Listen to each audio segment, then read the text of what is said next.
पनमान ऐसी धना पातरी कुसुम ऐसी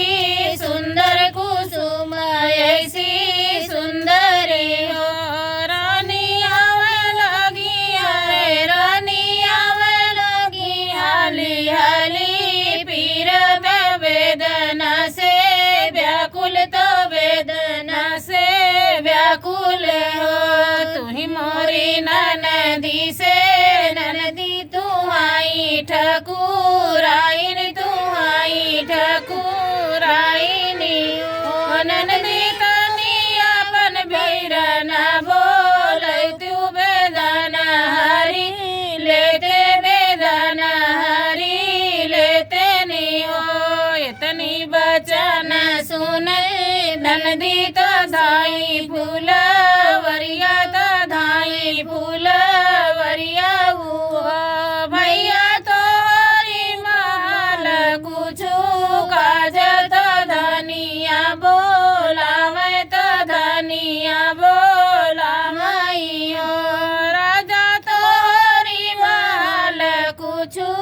काज तो धनिया बोलावे तो धनिया बोलावई हो रानी कावन संकट तोरे जियरा तो हम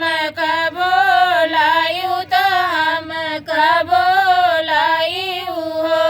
रानी कावन संकट तोरे जियरा तो हम बोलायु तो हम बोलायु हो तब तब बैठ गोड़ा वरिया गौर मुड़ा वरिया उर मुड़ा वरिया राजा खोली खोली राखे खोली खोली बीरवखी आया हमाई फूसी लाया हमाई फूसी लाया राजा करी गाए राफे गाड़ती सर होई के बैठती सर होई के बैठा राजा पारी गाए जियरा के गाड़ती सर होई के बैठती सर होई के बैठा दुनवन खायु मिठैया तो माया ना